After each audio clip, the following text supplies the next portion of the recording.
Bienvenue dans ce nouvel épisode du Sakin Call, le podcast qui t'invite à prendre soin de toi et à développer ta soif d'apprendre.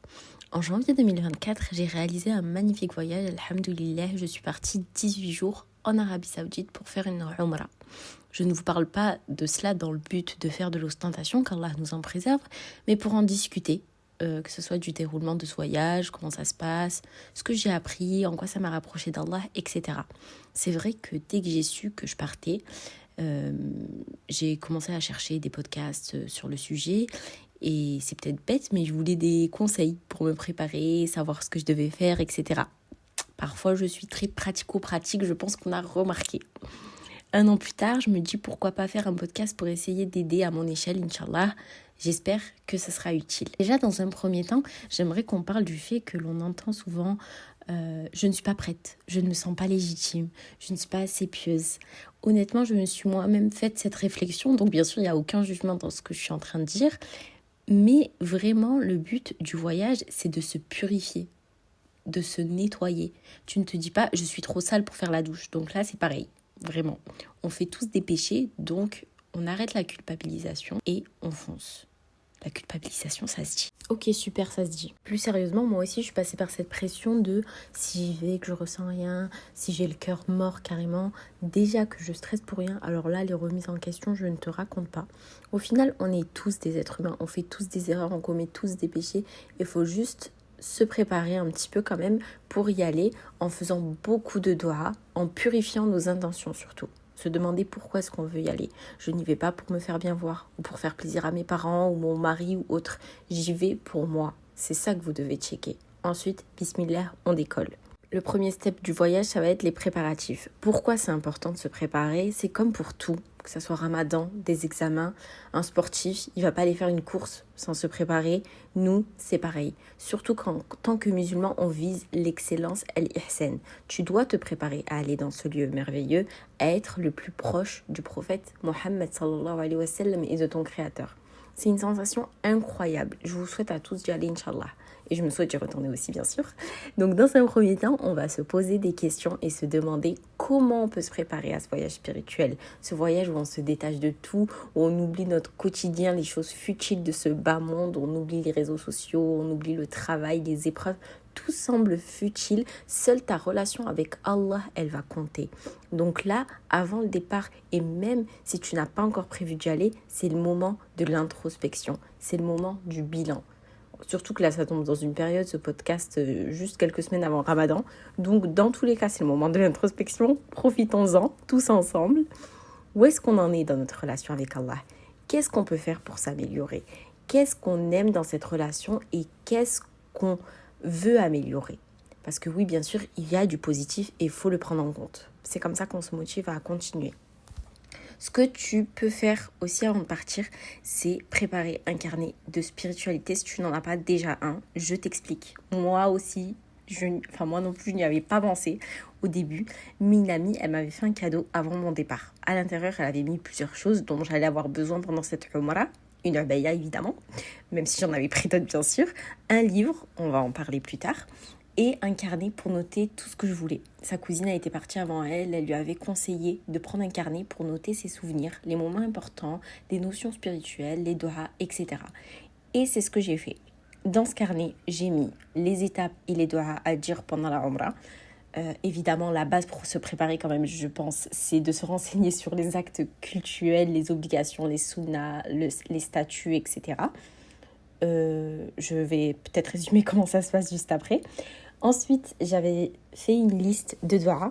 Toutes les doigts que je voulais faire, je les avais notées. Je fais aussi ça pour Ramadan. Je veux rien oublier, je ne veux rien zapper aucun instant. Donc, j'ai fait des pages de doigts. Et il y avait aussi des doigts que mes copines m'ont demandé. Ce qu'elles avaient demandé, je l'avais mis sur une autre page. Et par la suite, si j'assistais à un cours, si je voulais prendre des notes, si je voulais noter des réflexions, des souvenirs que j'avais de ce voyage aussi, je les notais dans ce carnet.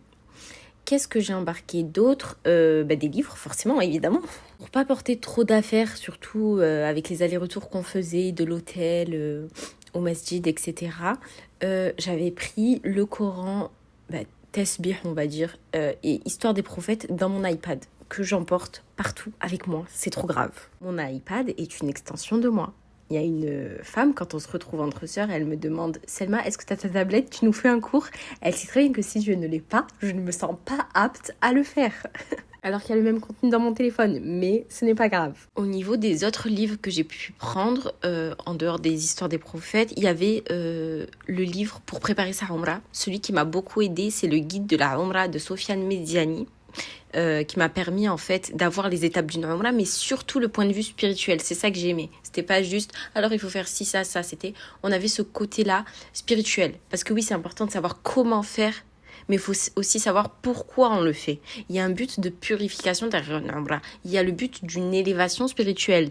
Et le fait de lire dessus, ça te prépare. Je te mets dans le bain en fait. Ça te motive et ça te permet d'y voir plus clair. Un autre livre que j'aime bien, que je vous conseille pour connaître les étapes de la Umrah, s'y référer, apprendre facilement, c'est le guide de la Umrah des éditions Bédouin, Muslim Chou, je ne sais pas si vous connaissez. J'aime trop cette maison d'édition. Les visuels, ils rendent tout plus facile, plus attrayant, comme leur citadelle du Petit Muslim d'ailleurs. Ce sont des livres évidemment que vous retrouverez sur le site de la librairie, librairiesakin.fr. Ensuite, comment s'est déroulé le séjour? Je vais être brève, j'aime pas rentrer dans ma vie perso. Encore une fois, vous allez dire, on t'a rien demandé ma belle, mais il faut bien que je m'appuie sur mon expérience pour discuter avec vous. Pour notre part, on était d'abord à Médine, ensuite on est parti à la Mecque. Et vraiment Médine, c'était magnifique. Je ne saurais pas vous décrire l'apaisement ressenti là-bas. Quelques jours plus tard, nous avons pris le car direction Mecca. J'avais le cœur qui palpitait, j'avais hâte et en même temps j'avais peur, je me sentais impressionnée par l'endroit où j'allais.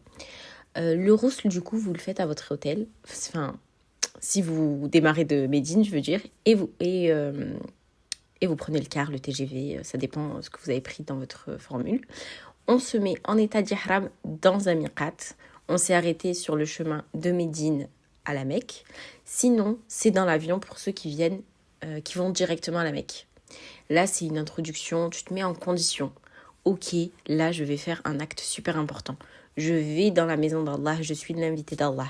Les hommes ont leur tenue, leur izar, et ça y est, tu fais la telbiya et tu te déconnectes de tout le reste. J'aime bien en islam, pour les actes d'adoration, pour les choses importantes, on va jamais directement faire l'action. On va d'abord faire quelque chose pour nous préparer à cet acte d'adoration. Par exemple, pour la prière, on doit d'abord faire nos ablutions. Là, pour la Umrah, on doit d'abord se mettre en état d'ihram, etc. Donc vous arrivez à la Mecque, vous posez les bagages à l'hôtel et vous allez directement au haram.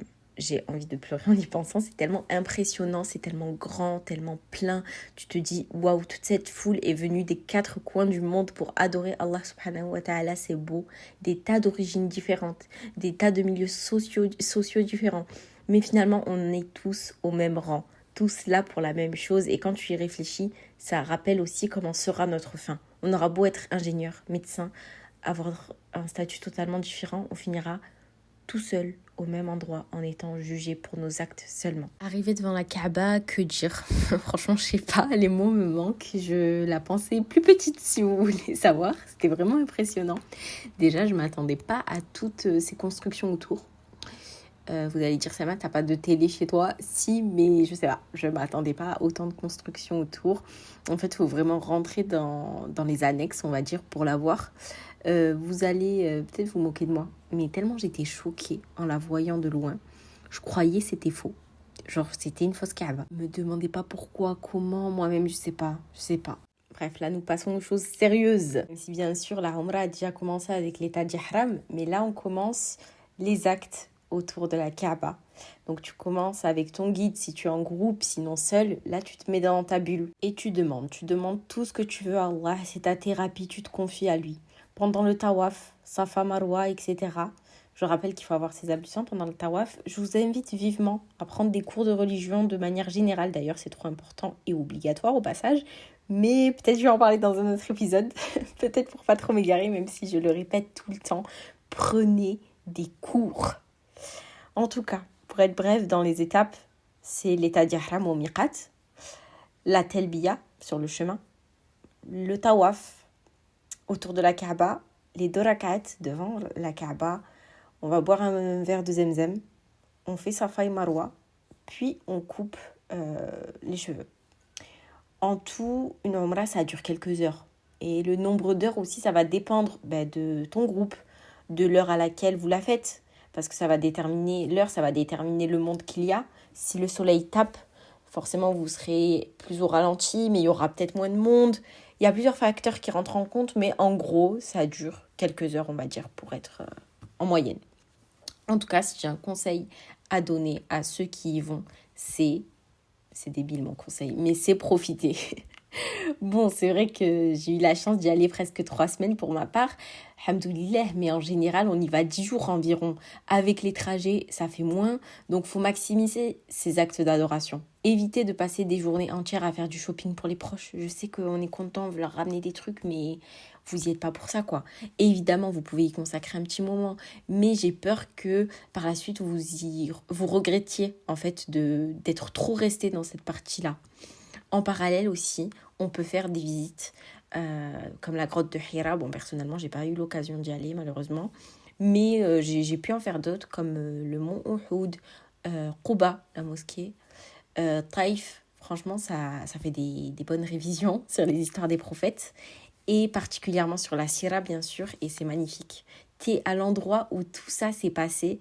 Je ne sais pas si vous vous rendez compte, mais c'est magique. Qu'Allah nous permette d'être à la hauteur de cette invitation. Les choses magnifiques que je retiens de la Umrah, bon, je vais dire de tête, honnêtement, je pense qu'il y a plein d'autres trucs, mais là, voilà, ce qui me vient à l'esprit déjà, évidemment, c'est magnifique à quel point on se rapproche d'Allah, à quel point on est connecté comme on n'a jamais été. Aussi, on va apprendre la patience, parce que vraiment, parfois, avec la fatigue, le monde, c'est difficile. Mais notre religion, c'est une école. Quand Allah nous demande de faire quelque chose, c'est pour nous éduquer. Nos actes d'adoration, ils nous permettent de devenir meilleurs, de développer nos qualités, de travailler sur nos défauts, subhanallah. Ce que j'aime bien aussi au Masjid Nabawi, au Haram, etc., c'est qu'on est tous au même niveau. Peu importe tes revenus, peu importe ta situation familiale, ta situation professionnelle, on est tous au même niveau. Ça nous rappelle en fait d'où on vient et où on va aller. Et voir ce monde aussi, c'est méditer en fait sur la foule. Subhanallah, tu te dis, il y a plus de 1400 ans, un homme illettré, il a apporté une religion, il a reçu la révélation, Allah il l'a choisi. Et regardez maintenant le monde qu'il a pu réunir, bien sûr par la volonté d'Allah, à cet endroit-là. Des milliers de personnes qui viennent chaque jour pour réaliser un acte d'adoration. C'est magnifique. Vraiment, je vous invite à préparer ce voyage, à y aller en fait. À chaque fois, on se dit plus tard. Mais non, il n'y a pas de plus tard, allez-y maintenant. Bon, je passe du coq à l'âne, mais le côté pratique, c'est vrai que je vous ai pas dit, c'est pas très spirituel, mais les choses auxquelles il faut penser dans votre valise, déjà les choses habituelles, vêtements, tout ça, pas besoin de ramener 50 abayas, vous pouvez les laver, ça se sèche très vite. Crème solaire pour se protéger quand même, pensant à la santé. Les lunettes de soleil pour éviter de vous faire mal, surtout avec le reflet dans le carrelage au sol. Des ciseaux et des coupe-ongles pour se couper les cheveux, les ongles, etc. Éventuellement un adaptateur pour recharger vos téléphones. Une gourde, pensez à vous hydrater, surtout avec la chaleur quand même, selon la période à laquelle vous allez. Personnellement, janvier, alhamdoulilah, ça allait, il faisait bon. Un gilet aussi, du coup ça, c'est totalement contradictoire avec ce que je viens de dire, mais parfois il fait frais avec la clim, voilà, vous risquez de tomber malade, couvrez-vous quand même parfois, et des médicaments, Doliprane ou ceux que vous prenez pour les maux de gorge, au cas où, avec la clim, pareil. Des claquettes pour facilement les ranger dans votre sac en arrivant au masjid, en tout cas pour ma part, avec le monde, mon manque d'orientation, je pouvais facilement me perdre et me retrouver pieds nus. Donc, je préférais faire comme ça. Et après, à vous de voir, mais il n'y a pas besoin de ramener 50 trucs. On se focalise sur la spiritualité, on a dit. On oublie toutes les choses futiles. On ramène que ce qui est utile.